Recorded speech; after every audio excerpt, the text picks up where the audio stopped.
बिस्मिल्लाहिर्रहमानिर्रहीम, अस्सलाम वालेकुम। आप इंटरनेशनल प्राइम टाइम न्यूज़ देख रहे हैं। आज 4 मई 2026 है और सूरत हाल ख़ित्ते में एक बार फिर जिस तरफ जा रही है आप कह सकते हैं कुछ हो सकता है और आज भी कुछ हुआ भी है।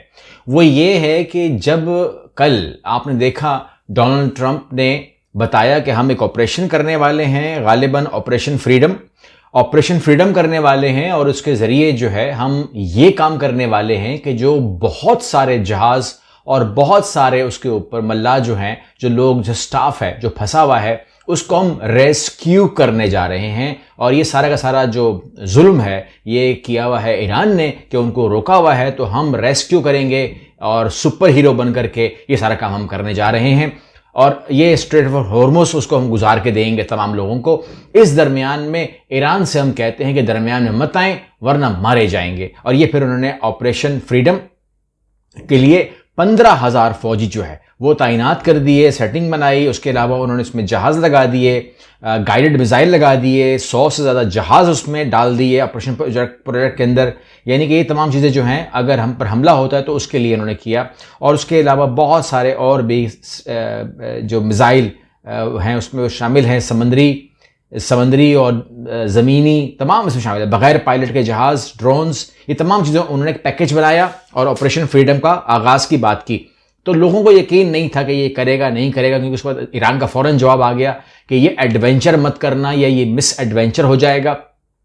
और उसके बाद जो है फिर क्या होता है तो मैं आपको थोड़ा सा इन्फॉर्म करता हूं कि अमेरिका ने ऑपरेशन फ्रीडम लॉन्च कर दिया और ऑपरेशन फ्रीडम के अंदर उनके जहाज़ आगे बढ़े और ईरान ने उनको वार्निंग जारी की कि आप जहाज़ों को रोक लीजिए, क्योंकि उन्होंने एक मैप जारी कर दिया ना।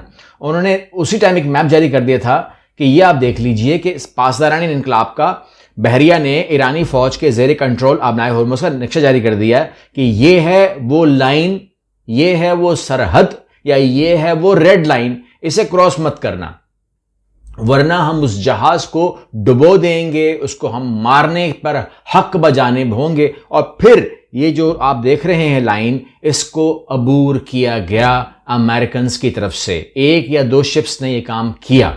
जब ये काम किया तो रिटेलिएशन आनी थी, उसके मुमकिनात बहुत थे और उन्होंने अटैक किया। और ईरान ने जो है वो उसके ऊपर जब अपना अटैक किया तो उन्होंने वार्निंग को नज़रअंदाज किया और वो अंदर आ गए। तो 2 मिसाइल जो है वो उन जहाज़ों के ऊपर मारे गए और कहते हैं कि वो 2 जहाज़ जो हैं वो वहाँ से फरार हो गए। उसके बाद वो फरार हो गए हैं और वो तबाह नहीं हुए, लेकिन वहाँ से वो तबाह हो गए। उन्होंने पसपाई इख्तियार की, सफ़ेद झंडा लहराया होगा और वहाँ से वो भागने में मजबूर हो गए। और ईरान ने कहा कि अगर दोबारा कोई और जहाज़ आएगा तो उसको भी हम अटैक करेंगे। तो अब तक की अपडेट ये है कि अमेरिका के जहाज़ इस टाइम वो रेड लाइन से वापस पीछे आ गए हैं और वो ऑपरेशन जो है वो पेंडिंग में चला गया है, रुकावट में आ गया है। लेकिन ये वाकया आज का है और अगर मैं आपको कहूँ कि आने वाले वक्त में यानी कि शाम को या रात को आपको सुन सकते हैं तो कोई हैरानगी नहीं होगी कि वो फुल फोर्स के साथ वो आबनाए हॉर्मुज़ की तरफ आएँ, क्योंकि अब वो इस स्ट्रेट ऑफ हॉर्मुज़ को स्ट्रेट ऑफ ट्रम्प तो कह चुके हैं ना, तो कहते हैं कि हम आ जाएंगे। अच्छा, अभी आप ये कहते हैं कि यहाँ पर और मज़ीद क्या है, मैं आपको मज़ीद इसके लेके जाऊँगा, लेकिन कुछ इसी से रिलेटेड खबरें हैं जो आपके इल्म में होनी चाहिए कि जो लोग इसे कवर कर रहे हैं, लोग इसके बारे में बात कर रहे हैं। मैं थोड़ा सा बता दूँ, यहाँ पर अगर आप देखें तो जो अमेरिकन तज्ज़िया निगार हैं, जो प्रोफेसर हजरात हैं, जो समझते हैं, जो हिस्ट्री जानते हैं, जो पढ़ते हैं पढ़ाते हैं, हिस्ट्री पढ़ते हैं और पढ़ाते हैं, वो कहते हैं कि मैंने देखा कि ट्रंप, रॉबर्ट साहब कहते हैं कि मैंने देखा, प्रोफेसर है ये, मैंने देखा कि ट्रंप ने जो है कहा कि मैं एस्कॉर्ट करूंगा उन जहाज़ों को जो स्ट्रेट ऑफ हॉर्मुज़ के अंदर फंसे हुए हैं। और मुझे याद दिलाता है सन 1964 का वो वक्त जब एक manufactured pretext for the United State to massively escalate its military involvement in the Vietnam war. हुआ ये कि वियतनाम के ऊपर चढ़ाई आसान नहीं थी, वियतनाम के अंदर फौजी उतारना आसान नहीं थी, वियतनाम के ऊपर नीयत बना ली, मगर अवामी हिमायत मिलना नामुमकिन हो गई थी, क्योंकि अवाम ने कहा कि हम कभी भी वियतनाम के अंदर नहीं जाएंगे, नहीं जाना चाहिए। तो 100% वोट जो है वो अमेरिकन गवर्नमेंट के खिलाफ गया। वो वियतनाम उतरना ज़रूरी था, क्योंकि जब आपके नसीब में ज़िल्लत लिख दी गई हो तो वो आप कमाए बगैर निकल कैसे सकते हैं। जब आपने तय कर लिया ना कि मुझे जलील होना है तो वो लिख दी गई थी। तो उन्होंने वियतनाम के अंदर फौज उतारने के लिए इसी किस्म का एक ऑपरेशन किया और अपने लोगों को बताया कि बताइए अब मैं क्या करूं, ठीक है ना, अब मुझे क्या करना चाहिए। तो उसमें कुछ अवाम ने कहा कि आप सही कह रहे हैं, आपको उतरना चाहिए, और उतार के उन्होंने वियतनाम के अंदर वो तारीखी जिल्लत हासिल की, वो तारीखी अमवात हासिल की कि आज वो मिसाल दी जाती है कि वियतनाम में आपके साथ क्या हुआ था। तो वो जाहिर सी बात है कि अफगानिस्तान में कम हुआ था, लेकिन वियतनाम में जो जिल्लत थी वो अपने एंड पे थी। कभी वियतनाम के ऊपर अलग से बात करेंगे। यहाँ पर जो प्रोफेसर रॉबर्ट हैं वो कहते हैं कि ये चीज़ तो बिल्कुल वही है कि अब आपके जहाज़ अंदर जाएंगे, उन पे अटैक होगा, तो आप आवाम से कहेंगे कि बताओ मेरा कसूर क्या है, मैं क्या करूँ, मैं तो कोई गलत काम करने तो नहीं जा रहा हूँ, मैं तो रेस्क्यू करने जा रहा हूँ। स्ट्रेट फॉर हॉर्मुज़ बंद है, उसे खोलने के लिए कुछ तो करना पड़ेगा, तो मैं एस्कॉर्ट कर रहा हूँ। 10,000 लोग जो है फंसे हुए हैं, जहाज़ फंसे हुए हैं, उनको बचाना एक इंसानियत की बात है। ये आप समझिए बात को ज़रा, ये मैं इंसानियत के बेस पे कर रहा हूँ। तो ये इंसानियत जो है स्ट्रेट ऑफ हॉर्मुज़ के अंदर इसको तो याद आ गई। लेकिन यही अगर यही वीडियोस जो इनके अपने घर के अंदर बैठा हुआ इनका जो घर दामाद है उसको तो नज़र नहीं आई, जबकि उसको गज़ा ले गए थे कृष्णर को कि देखिए आवाम के साथ क्या सूरत हाल हो रही है। आज भी वो मर रहे हैं, आज भी कोई खैरियत नहीं है, आज भी कब्जा किया हुआ, येलो लाइन क्रॉस हो गई, सब कुछ हो गया है, आज भी लेबनान के अंदर आतंक मचाया हुआ है, लेकिन कोई इंसानियत नज़र नहीं आती। इनको इंसानियत जागती है स्ट्रेट ऑफ हॉर्मुज़ के अंदर। मैं आपको दोबारा कह रहा हूँ, मैंने लास्ट वीडियो में भी कहा था, मैं दोबारा कह रहा हूँ कि आप स्ट्रेट ऑफ हॉर्मुज़ को तो पहले ही खुली भी थी, जंग से पहले। क्या मुझे बताइए कि ये स्ट्रेट ऑफ हॉर्मुज़ बंद थी? ये तो बंद ही आपने करवाई है। पेट्रोल $80 का था, आज 120 का हो गया है माशाल्लाह। $40 फी बैरल आपने बढ़ाया है, किसकी वजह से? अमेरिकन की वजह से या ट्रंप की कह लीजिए, ठीक है ना। आप ये कहेंगे ना कि ट्रंप ने बढ़ा दिया। फिर जो कुवैत है कारोबार बंद, यूएई की आपने टूरिज्म का ठप्पा बिठा दिया है, सऊदी अरेबिया ऑयल कहाँ बेचेगा, आप ईरान के कुएं सुखवा रहे हो, ईरान के कुएं ख़राब कर रहे हो, उसका आपने ब्लॉकेट किया हुआ है। वहाँ पर आपकी कोशिश है कि वहाँ पर दाना भी ना जाए अनाज का, यानी कि आपकी पूरी कोशिश है कि इंपोर्ट एक्सपोर्ट बंद रहे, और कहते हैं कि हमें कोई जल्दी नहीं है, हम इसको बंद रखेंगे। तो स्ट्रेट ऑफ हॉर्मुज़ को आपने बंद रखा हुआ है ना, ये तो दुनिया को पता है इस बात का, आपका ब्लॉकेट लगा हुआ है। और उस ब्लॉकेट के लिए अलग बात है कि ईरान ने उसके ऊपर अपनी एक रिपोर्ट जारी कर दी है, अपनी एक डेट दे दी है कि इस डेट से आगे हम नहीं जाएंगे, बिकॉज आपने उसके गले पे पाँव रखा हुआ है। तो कितनी देर बर्दाश्त करेगा?